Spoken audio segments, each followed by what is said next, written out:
have to share my screen. Didn't think I have to share my screen first and then do the slides.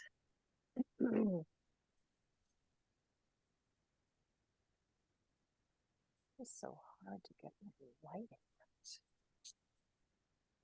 You can see it, right? Yep. Okay. So what I'm going to do is go forward to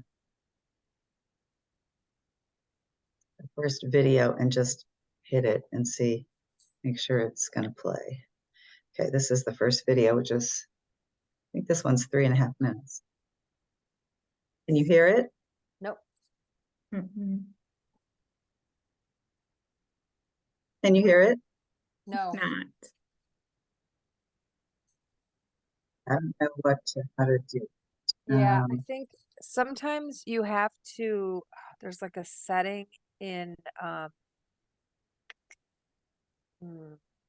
In display settings or? yeah. Look at the chat. There's somebody in there that's putting notes in about what you need to do. Oh, let me see if I can see it. Preferences. I don't see anything in the chat. Let's see. It says preferences, whatever that means. I don't know where. Oh, preferences under the chat. Wait a minute. No, I'm saying in the chat, the person is saying preferences. I don't know who Adam Lee B is. Preferences in the Zoom settings. Oh, so that might be. So if you, I'm sorry, it was your name was Jessica, right? Yeah. Let me see here. Okay.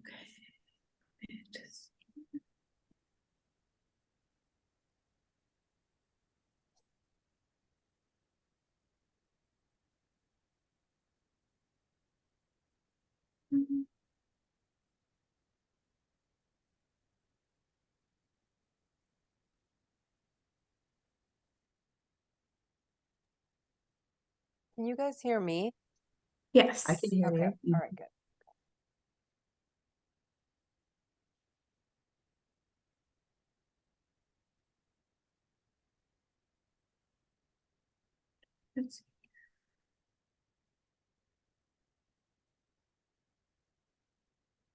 All right. Are you finding anything in Jessica that you can change? I don't see a preferences thing. Let's see. I think you have to go into look at the little video and then click on the right, the drop down or drop up menu, and then it'll say video, or then it'll say preferences there, I think. And then the right thing is camera. Okay. Video. Audio.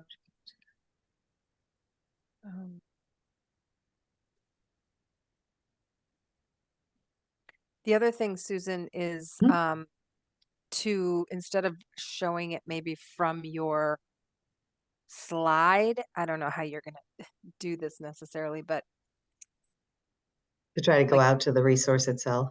Right. Or yeah, include a link like in that slide to the YouTube or wherever it lives and play. Oh, well, that's where the one you sent me is like that. I guess I can go try that one and see if it happens, see if it works. All right, I'll keep looking. Jessica's working on that. Yeah.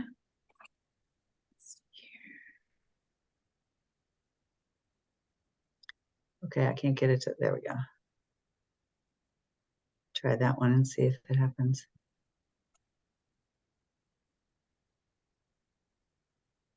Can you hear that? No. No. Okay. You couldn't hear that either? No. Okay. I'm just trying to think. I know. Okay, you said there's a drop down. Sorry.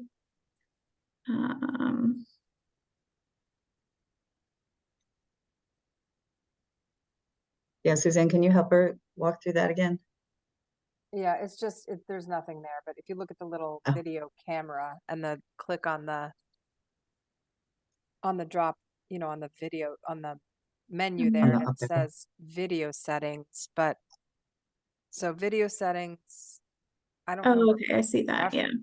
But I don't see, because the person in the chat was saying go to Videos. preferences, but I don't. So I don't have any idea. Okay, always display participant's name. Try save as system.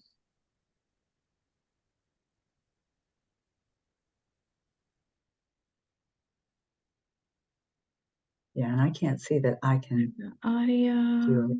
You enabled closed captioning. Oh, there's something. Oh, a participant, never mind, a participant has enabled closed captioning, so never mind.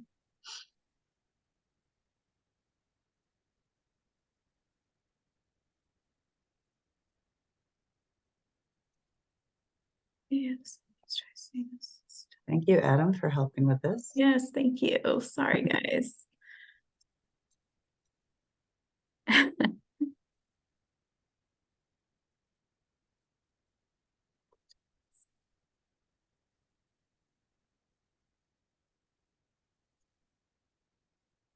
I don't know if everybody, if all of our participants can hear us, but basically what we're trying to do is try to get the audio to come out on several videos that are in our presentation. So bear with us for a couple of minutes here.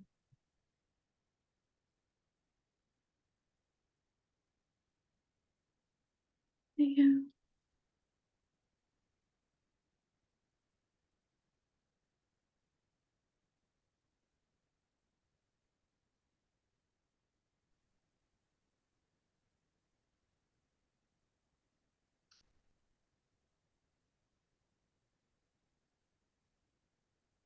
Well, I'll tell you that the videos are sort of icing on the cake. They're not integral to our presentation, so maybe we just have to. Oh, here it is. Well, Okay, so you go to the you found it? audio, you go to the Okay. audio, I'm in and then- audio. yeah, and there you go to, I think, audio settings. Oh, by the, okay. No. Okay. Back.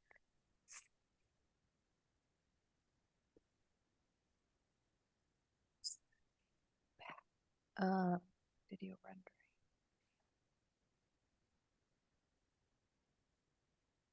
Okay, actually, Susan, what I'm seeing Mhm. is, because thank goodness for Google, but so it says when you're playing, it says in the normal view, click the video in your slide. You mean when I'm not in the slideshow, I guess? Hold on, because it says click the down arrow. There's something that there's under video tools somewhere, I think, in the PowerPoint. There should be a playback tab.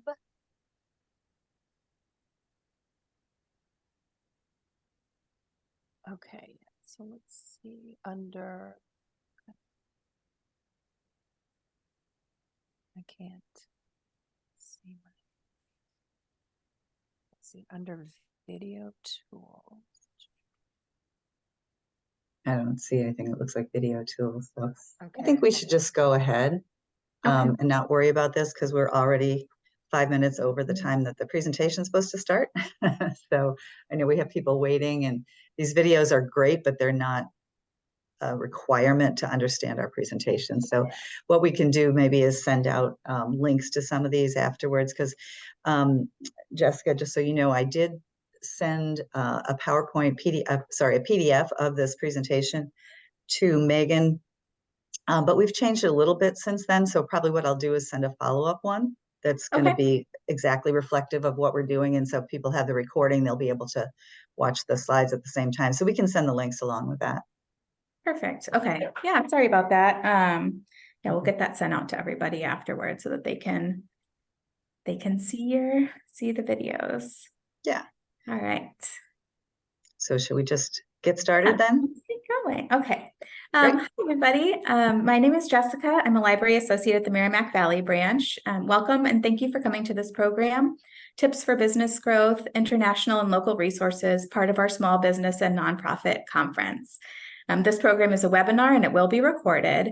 Microphones are muted and video cameras are turned off. The closed caption function has been enabled for your convenience. Thanks to whoever did that. You can use the chat feature to engage and ask questions, and questions will be answered at the end of the presentation. Our presenter for this program is Susan Spitz from the World Trade Center of St. Louis. Thank you for being with us today, and you can take it away. Great. Thank you. We are excited to talk to our audience today. And I know that there was one of the other library websites showed a different presentation, which is with my colleague Suzanne Sierra of the St. Louis Mosaic Project. So what we've gone ahead to do is, so we don't know how many of you are here for having seen her rundown. Hold on a second here. How many have seen her explanation of what was going to be presented today? But we work together. We have different roles, but we're in the same organization. So what we're going to do is a little of both. So hopefully all of our audience that's on here today will get a chance to hear what you came here for. So yes, my name is Susan Spitz. I'm the International Business Development Manager at the World Trade Center. And Suzanne Sierra is the Assistant Director of the St. Louis Mosaic Project. And that is an initiative of the World Trade Center. And you'll see in a little bit how our roles kind of fit together. And not sure in terms of our audience, how many of you are nonprofits versus business owners or otherwise. But we think that most of you will find applicability to this information. And even if it's not for you now, maybe it would be for the future or somebody else that you know.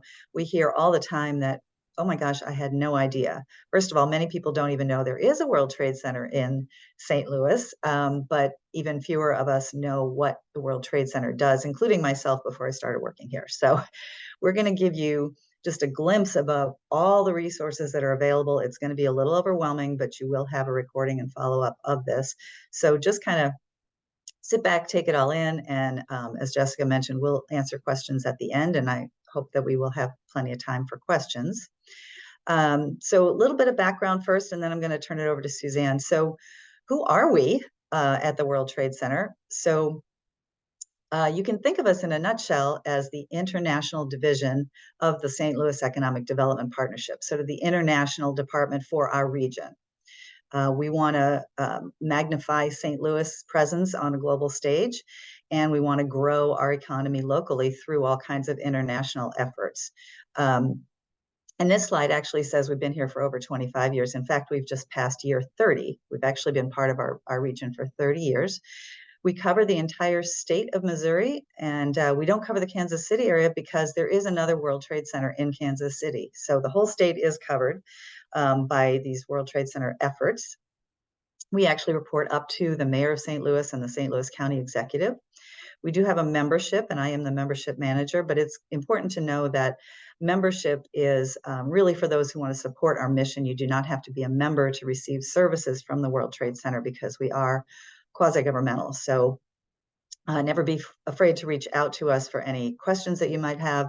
And that includes domestic resources because our parent organization is the Economic Development Partnership for the region. So if you or a company that you know is growing fast and not necessarily thinking about international, but maybe want to expand your facility or expand your workforce or expand in terms of equipment, there are some incentives for some of those really fast-growing companies. There are some financing opportunities available. So reach out to us, reach out to your local economic development organization to check on those before you announce them in public, because a lot of them are tied to that. So that's sort of on the domestic side. Even things like becoming a woman certified business or minority certified business, we can connect you with resources for those kinds of things. And I'm sure all of you know about the World Trade Center in New York. That is the headquarters of the World Trade Centers Association. There are about 300 World Trade Centers around the world and in 90 countries. So it's a nice mix. They actually have different business models. Some of them are just leasing out space to international companies. We actually have an economic development model. So that's our mission that you see on the screen there: enhancing international trade, promoting local economic development, and fostering peace and stability through trade. So on a macro level, we work on large projects. And the reason you see this Lufthansa airplane on the screen here is because we had a major part in getting Lufthansa to start flying from St. Louis direct to Germany.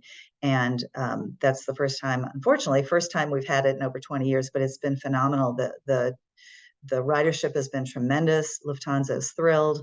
And we've also done some other big projects, like literally have made pigs fly out of Lambert Airport because there's a live animal penning facility there. And we've flown swine to Brazil for breeding stock. So there's a lot of things like that we do on a macro level.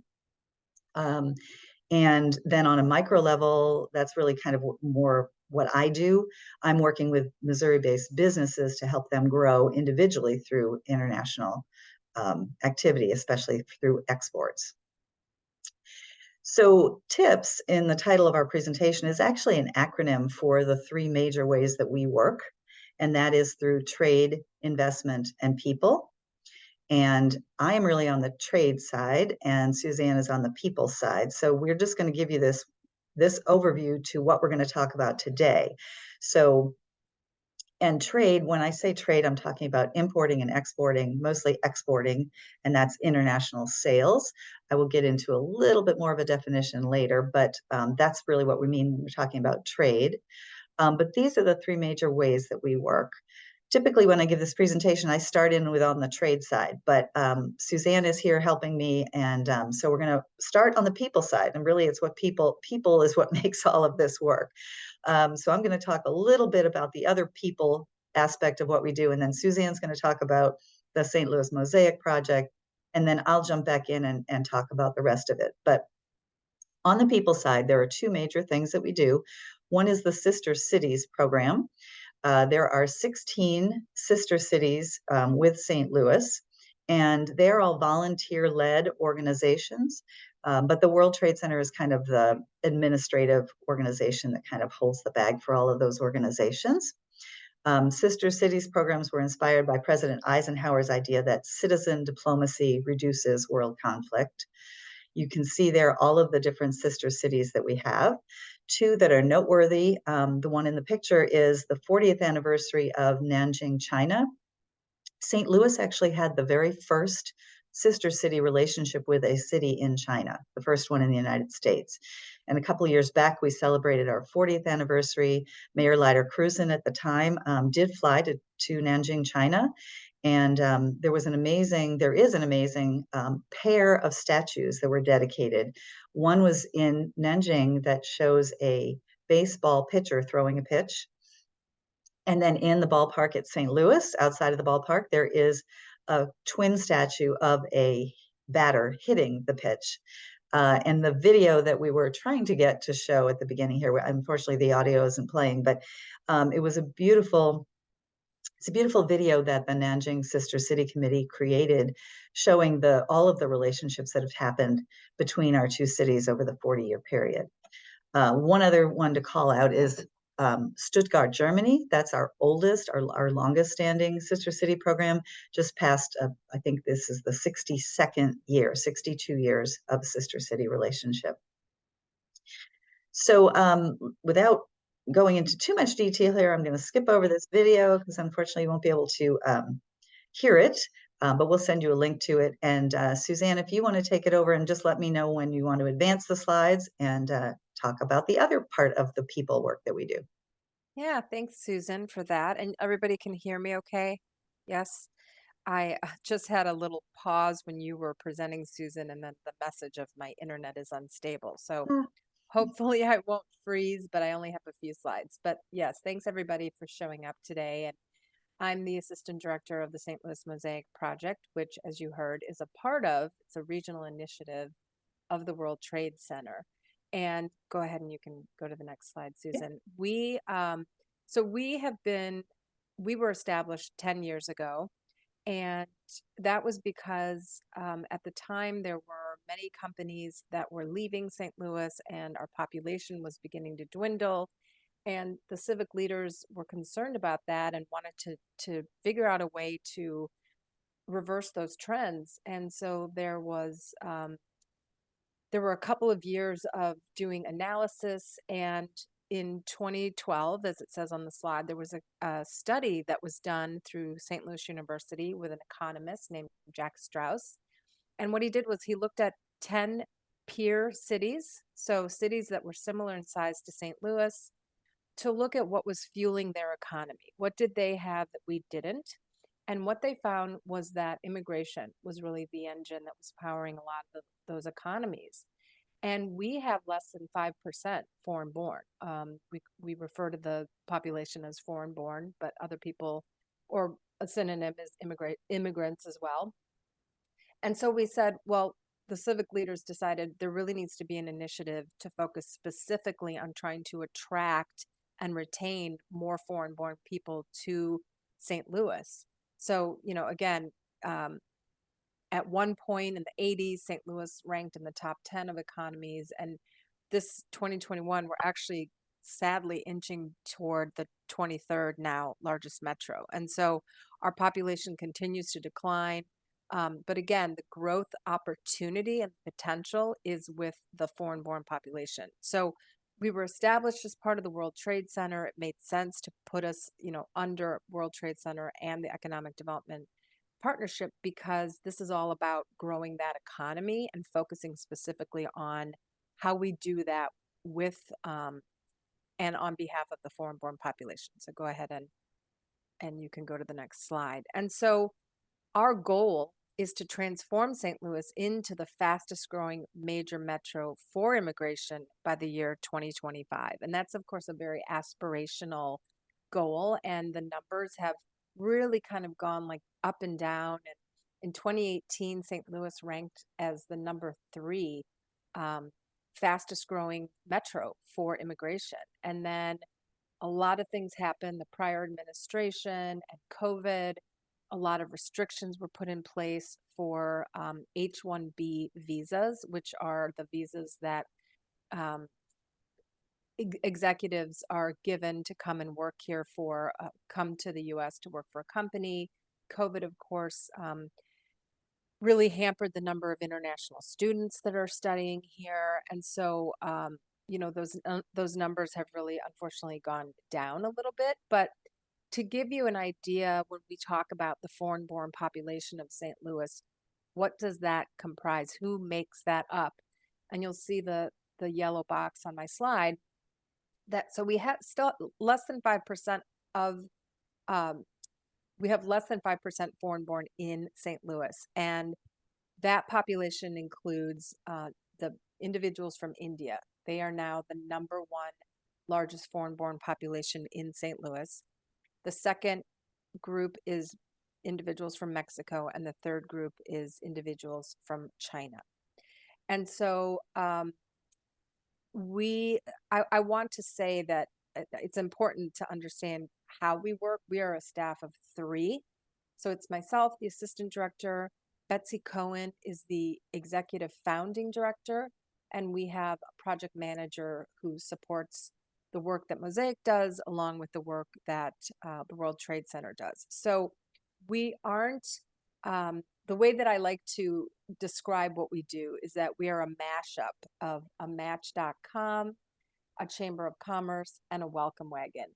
And many of you who were, you know, are much younger may not know what a Welcome Wagon is, but it literally existed in the 1950s.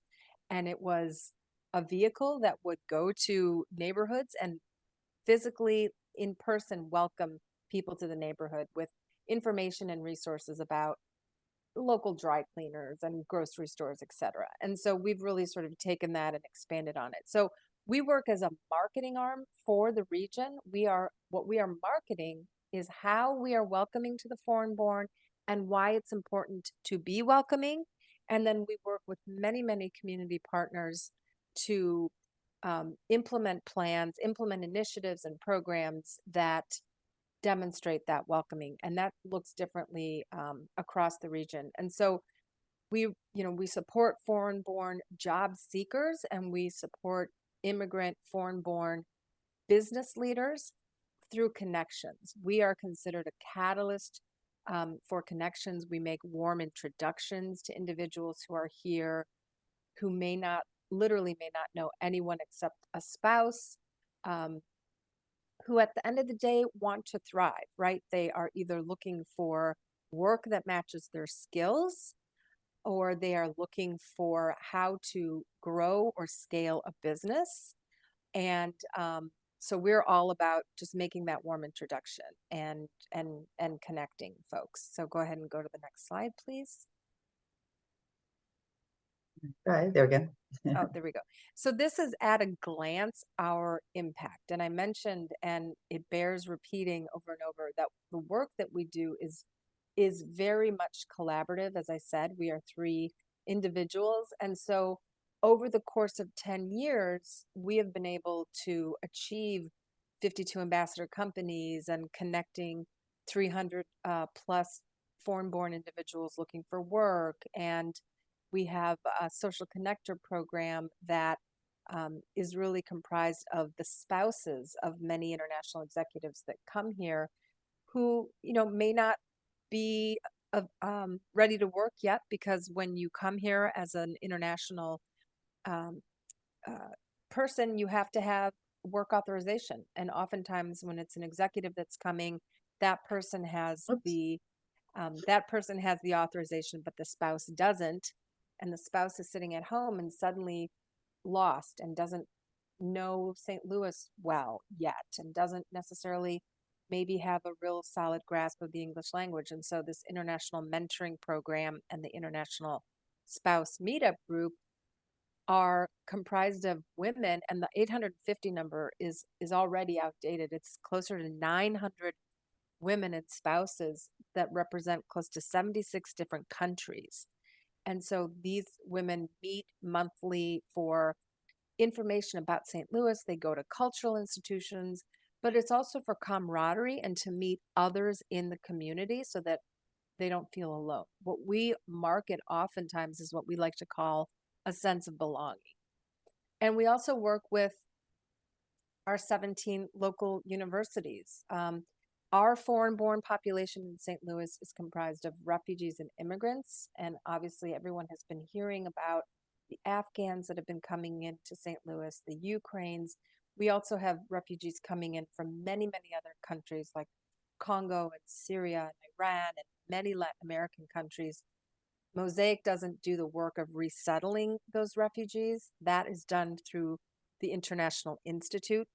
But when there are refugees that are ready to work with strong English, we make those introductions to companies or to people that work in their industry so that those skilled workers can begin to meet people and find their way toward meaningful work. And so with the universities, we have about 9,000 international students who choose to spend their money to study at one of our world-renowned institutions here. 5,000 of those, approximately, those international students are studying a STEM degree. And so what we do is we try to educate companies and the community at large about the fact that these bright and eager international students, when they graduate, they are eligible to work for a company for up to 3 years without the company needing to sponsor them. They remain on their student visa and they work under what they call OPT, which is their occupational practical training. And so for us, a lot of what we do is educating again, and just answering questions about immigration and visas and what does it mean. And so you see the immigrant entrepreneurship program. It's really more about immigrant entrepreneurship support. So you can go to the next slide, Susan. We don't create deep programming, but what we do again is make those connections. And we are so fortunate in St. Louis to have many, many support organizations that exist for entrepreneurs of all sizes. And on the screen here, you see just a few and what they offer. And so again, our parent organization has a business development arm and a business development arm that can help with financing, that can help with finding loans and options to help these small businesses grow. again, what we do is a lot of times individuals are looking for mentors who look like them, who came from India, who came from a country in Asia, who came from a Central American country that can speak their language and that can really guide them and help them navigate where do they find a mentor and how do they, find partnership opportunities, et cetera. And so Cortex, the innovation community that's down on in Forest Park near IKEA, is a large organization here that offers free programming, everything from business plans to marketing. The International Institute has a community development corporation that also offers small grants. The Hispanic Chamber of Commerce helps Hispanic businesses. Urban Eats is a shared kitchen for many of the small businesses that go into the food service area. And then the Women's Creative is another organization that really uplifts women's businesses. And so at the end of the day, this is all about helping people thrive. And really just when they come here, they know no one. How do they get from idea to to establish business, to scaling, et cetera? And so we're all about making those warm introductions, helping connect them to others that can help them grow. And then, just as importantly, is to help tell that story. And all of those things work together to help us market the region so that people can read about and see and hear the many, many ways that foreign-born individuals are thriving. And then hopefully they hear something and say, there's something I can do to help. And so if those of you in the audience are foreign-born or know individuals who are foreign-born that want to either, are looking for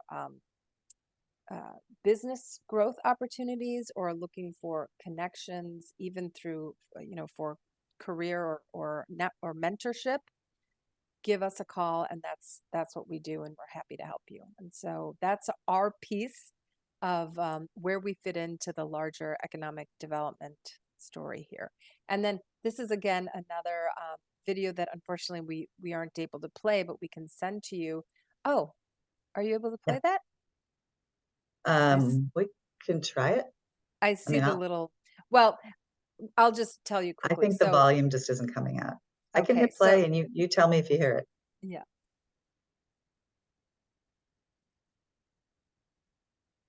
No, unfortunately not. I will skip to. But this program, the International Mentoring Program, is one of the programs where we match a foreign-born international woman with a local St. Louis woman, and they work as mentors. And so that's that the international woman is asking everything from it allows for further and deeper integration and acclimation into St. Louis. So, why do we have 80 municipalities? Where should I send my child to school? Anything that they want to know about St. Louis, that's what that mentorship program offers. And we've been going into companies now and helping the human resource divisions know that this resource is out there, so that when they hire foreign-born employees, those employees again can see that there's additional support out there for them. So I will turn it back over to Susan. Okay. Thank you. Let me make sure that I can see that. Okay, yeah, y'all can hear me, right? Okay, so back to that acronym of trade, investment, and people. We've covered the people side, and hopefully that's of interest and helpful to many of you on this webinar. I'm going to spend just a minute or two on the investment side, which is probably less relevant, but another way that our region can grow and thrive is through foreign companies investing here, whether that be a subsidiary or, a good example is, AB InBev is a foreign-owned company now at this point. And so there is a whole ecosystem in the region that works closely together to both attract and support foreign investment in the region. And the World Trade Center is on the supporting end of that. And these are just a couple of the programs that we work with on the investment side. So FTZ is a foreign trade zone, and that really is sort of a way that the U.S. government can let you carve out a section within the United States that they don't recognize as within the United States territory. So what that means is that it makes it so that you don't have to pay those tariffs or import taxes. And eventually, if they're going to be sold, if these goods that are sitting in that foreign trade zone are going to be sold in the U.S., then the tariffs that apply will be due. But if a company, these mostly the foreign trade zones work for really large companies that are doing a whole huge amount of importing. If they're going to import a large amount, but then slowly sell those items over time, an FTZ allows them to only have to pay those tariffs as the items get sold. Or the other reason for a foreign trade zone is if you're going to be bringing in products, making something with those products, and then turning around and exporting the resulting product, then there's no tariff due. So bringing it into an FTZ allows a company to not have to pay the tariffs. Without a foreign trade zone, they'd have to bring the items in, pay the tariffs, and then petition the government through a process called duty drawback to try to get those tariffs back again. So it's kind of a big process, a lot of hoops to jump through to get one of these foreign trade zone designations. But the World Trade Center is kind of the administrator of any of those that exist. There are also warehouses that have that foreign trade zone designation as well. And then foreign investment, I mentioned that we support foreign investment. So that's what that FDI aftercare is. We really reach out to those companies and find out, what is it that they need to feel supported and that they could stay here and grow here and continue supporting our region. EB-5 is a special kind of foreign investment visa. Again, the World Trade Center is kind of an administrator for that visa process in our region. And then another thing we do is, this is actually a lot of the time spent on the investment side, is we host inbound investment delegations. So when we talk about a delegation, we're talking about a bunch of, a group that comes from a particular country or region that is made up of business owners and or civic leaders from that organization. And they come to our region because they want to kick the tires a little bit and see whether it's an area that makes sense for them to come if they want to enter the U.S. market. One of the things that attracts investment delegations to St. Louis is our agricultural technology or ag tech industry. We are the world leader in agricultural technology. So we get a lot of inbound delegations that come in to learn about and to meet some of the people that are here. And the World Trade Center usually kind of helps set up their itinerary when they're here. I love this story that I want to tell about an example of an inbound delegation story, that kind of thing that won't happen if you're just trying to connect remotely over Zoom or something like that versus coming in person.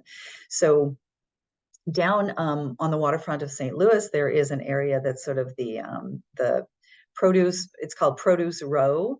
And we had some visiting companies, including a Dutch company that did something with insects. I don't know exactly what they did with insects, but they met the company down on Produce Row who does all the prepared foods for the grocery stores. So think about your fruit and yogurt parfaits and your veggie trays and things like that. So that company prepares all that, and they have a huge amount of leftover food waste, and it's quite expensive to dispose of that waste. Well, this Dutch company had a need for exactly those food scraps to feed their insects. And so it was literally a case of one company's trash being another company's treasure. For whatever reason, this company didn't end up coming into St. Louis, but I just think it's a very good illustration of the kinds of things that can happen when you're in person visiting, as opposed to just trying to learn about a company from long distance, learn about a region from long distance. So those are the kinds of things that we do on the investment side. And then on the trade side, and as I said, I'm going to spend the most of the rest of the presentation on this, and this is really my area of expertise. I promised that I would give a little bit more of a definition here. And so trade can mean, you can use that word trade for all kinds of things, from trading baseball cards to I don't know what. But when we say trade, we're talking about international sales of goods and services, importing and exporting. And most of our focus is on exporting, because exporting, so when you talk about either of those, you have to talk about it from wherever you're standing, like from your locus of outlook. So if I were a St. Louis-based company and I have a customer in another country and I sell to them, I am exporting my product or my service to that other customer. So it's an international sale. So exporting is an international sale, and that's what we want for the region. That means money in our pocket, means money in the region. Importing is when you buy or purchase something from another country and bring it into the United States. So, but if I were in, say, Canada and selling to the US, I would be exporting from Canada to the US. But the US customer there would be importing from Canada. So you always think about it from where you're standing. So we're going to be talking about St. Louis. When we talk about importing, it means buying from another country. When we talk about exporting, it means selling to another country. So that's what I want you to understand as we're talking about it. So we focus on increasing the amount of trade that leaves the St. Louis region and goes international. We do that through a number of things, one of which is a lot of training and education. We have some programming coming up in a couple of weeks that I'll mention. That's part of our Engage in Trade series, speaker series. Sometimes it's webinars, sometimes it's in person. We're going to be having, the next one is going to be on manufacturing and makers. So if you are a maker or manufacturer or know somebody who is, you should consider coming to that event. I'll tell a little bit more about it at the very end here. And the Chancellor's Certificate in International Trade is an online program hosted by, it had been hosted on UMSL's online platform. We're actually going to be moving it over to St. Louis University. That will probably get started up in either next spring or next fall. It's typically a 6-month program online. And then Export Tech is actually an accelerator for exporting companies that are already underway and just want to get more strategic about it. We offer that every couple of years.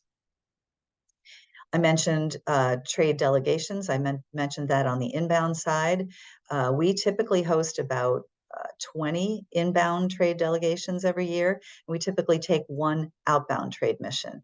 The picture that you see on the screen there is the one that they did this year. They took a trade mission to London and the UK, and the delegates got to watch the Cardinals and the Cubs play in London, which was really fun. But there was also a tremendous amount of business that had taken place there. And in fact, one of the UK companies that they met with is already over here looking to hire some people and to enter the US market within St. Louis. And my favorite story about trade missions, because I think a lot of times people think it's just a glorified vacation that you can write off. And I can tell you, anybody that can tell you that's been on these trade missions knows that there's a lot of work, but they also are prearranged meetings that get set up. We work closely with our partners at the state and the U.S. Commercial Service. In 2019, we took a trade delegation to Mexico, and we partnered up with the Hispanic Chamber of St. Louis. And the state of Missouri actually has 15 offices around the world, including one in Mexico City. Our Mexico City partner there had set up several meetings for some of the delegates that went along. And one particular company, the name of the company is Holtec Gas Systems. They manufacture nitrogen generating systems for everything from beverages to medical and all kinds of, there's all kinds of uses for their product. They had a meeting on the trade mission in Mexico. They made a big sale, and that customer subsequently introduced them to several other companies within Mexico, to the point where the company practically doubled their revenue. So they had a very successful trade mission. And those are the kinds of things that take place on those inbound and outbound trade delegations. And then the other main thing that we do is what we call trade counseling. And I'm going to give you a couple of examples coming up so that you can get a kind of your head around, what does this actually mean if I were a company and I wanted to sell my products or services overseas, or I'm already doing that, how can you help me? We're going to give you a couple of examples of that. I think it'll be a little easier to get your head around. But trade counseling really is meeting with you one-on-one, finding out what your challenges are, what your goals are, and seeing how we can help you. And a lot of it is through referrals, because you can imagine the range of topics that can come up is just huge. And there are a lot of subject matter experts and agencies that can look like alphabet soup from out there, and we can help make the right connections. So I'd like to give you a few stats because I think these are interesting. This is some statistics from the St. Louis region. The top exporting destinations are Canada, which a lot of times we don't think of that as exporting, but it is. Canada is often the best initial place to start exporting if it makes sense for your product or service. So we did $2.2 billion in exports to Canada over, I think this is 2022 data. Or actually would have been data from 2021 that was published in 2022. Second largest is Mexico. And it's important to know that we've got a trade agreement, right? It used to be called NAFTA. Now it's USMCA, which stands for US Mexico Canada Agreement. And what that means is if you're qualifying within that trade agreement, there are no tariffs, there are no extra duties or taxes payable on any products that are sold between Canada, the US, and Mexico. So that makes it another good reason to consider exporting to one of those countries.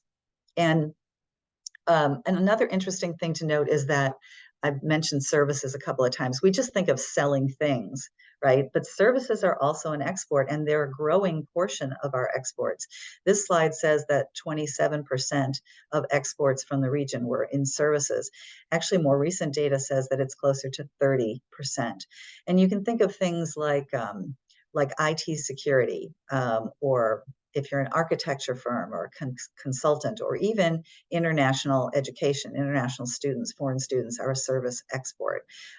So that's what we mean by services in terms of exports. And our top 5 goods sectors are right here: chemicals, computer electronics products, minerals and ores, transportation equipment, and machinery.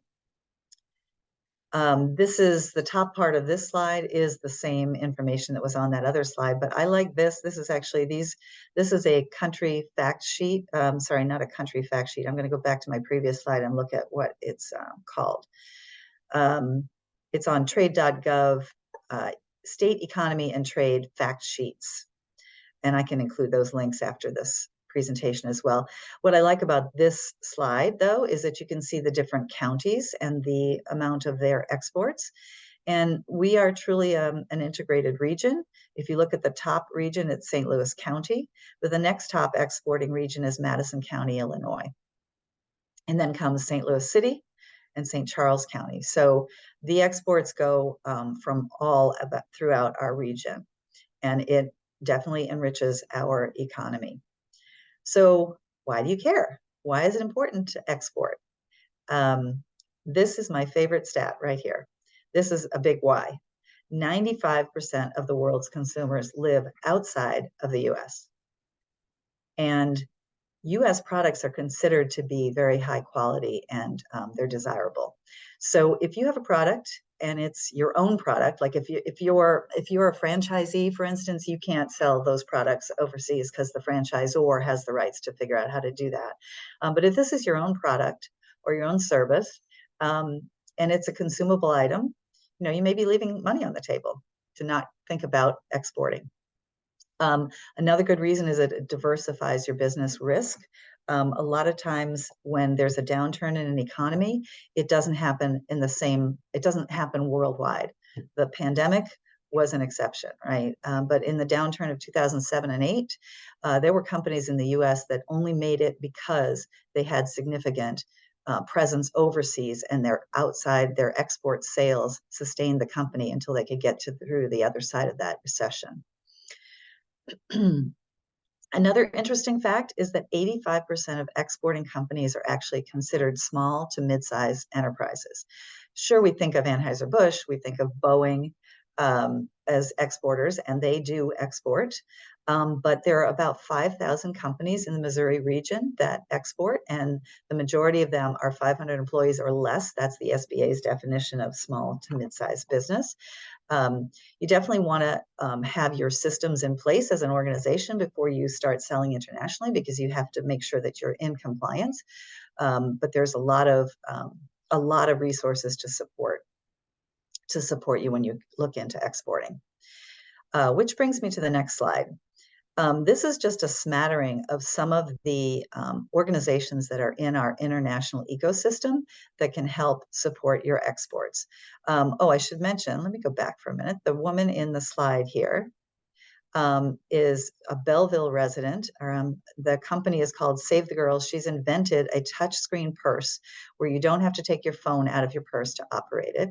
And she's worked with Lori Grenier from Shark Tank, and she's been a record breaker on QVC, Home Shopping Network, and she was doing very well, but working very hard on all kinds of ways to get international, whether she was importing, her products are manufactured in China, so she was importing and having to pay those duties and then turning around and shipping it out to China and having to try to get the duties back again. And we were introduced by her bank. A lot of banks do a good job of getting the word out on these resources. And we've introduced her to all kinds of companies, all kinds of people and agencies in our region, such as some of these. And she's been able to now export to Australia and to the UK as well. So this is just a smattering of the organizations that we can work with to help you. The ones in the middle are the ones we use the most. You'll see the state of Missouri there. As I mentioned briefly, the state of Missouri has actually, it's 14 international offices around the globe. These are people who live in the culture, they're native to the culture, they speak the language, they know the business community, and these are free services. So you can, they can help you do market research. I'll get into some of the examples shortly. There's a lot of resources that they can do right on the ground to help you as a Missouri-based business. There also are grants available, reimbursable grants for international marketing and international trips and trade shows and things like that.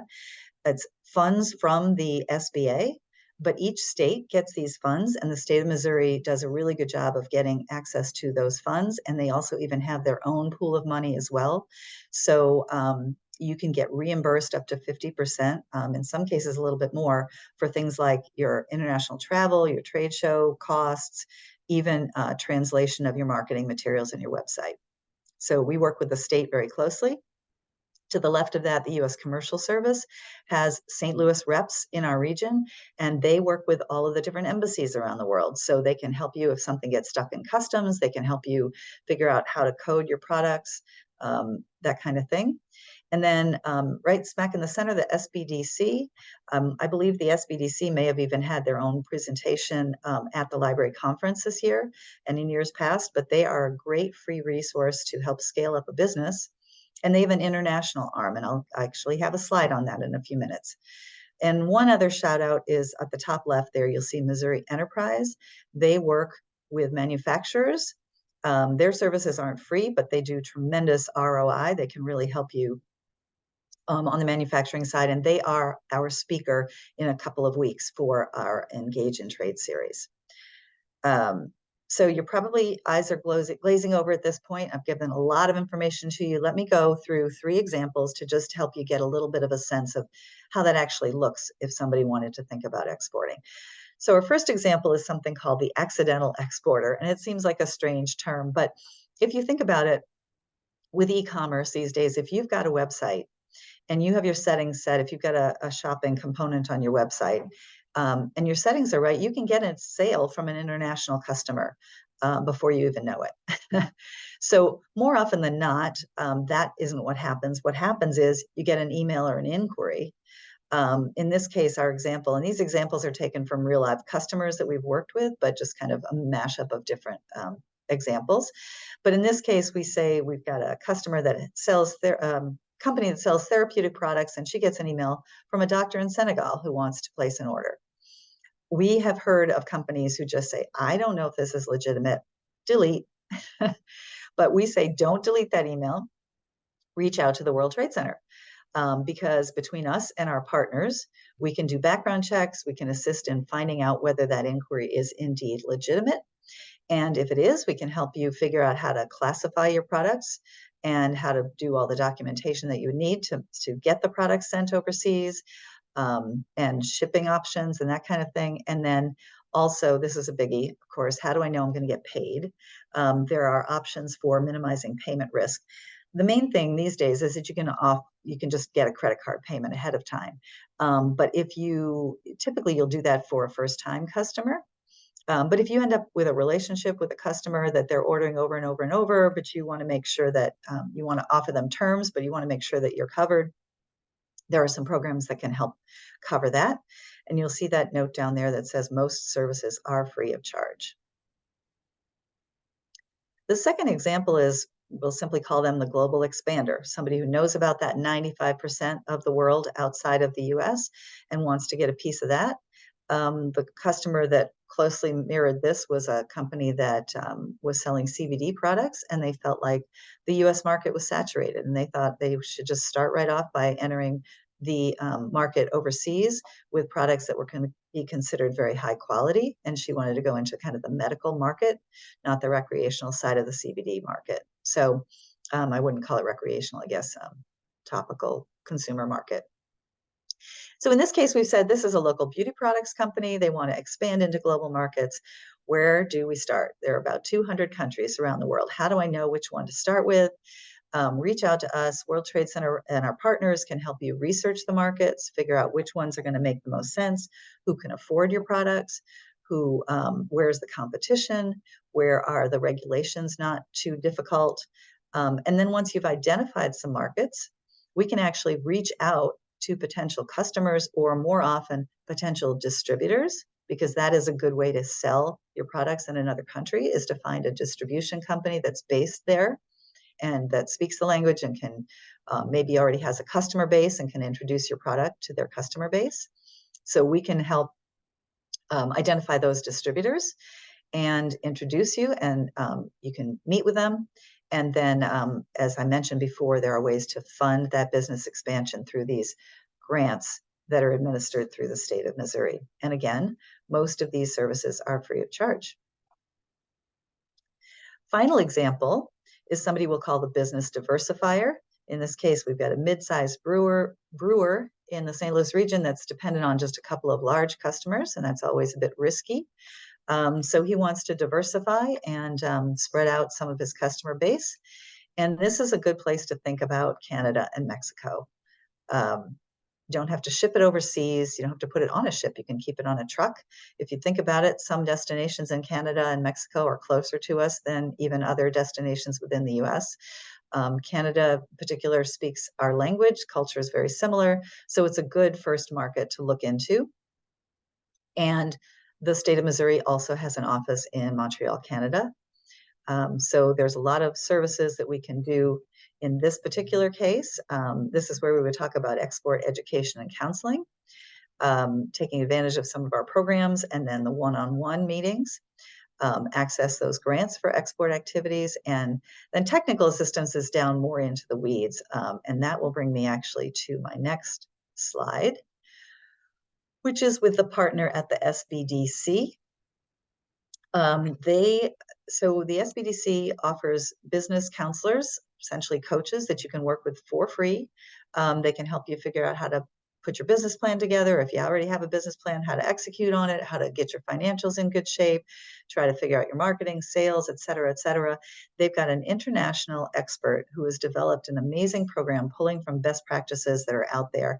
And there's this online program that can help you take the initial steps and walk you all the way through the getting started to export process.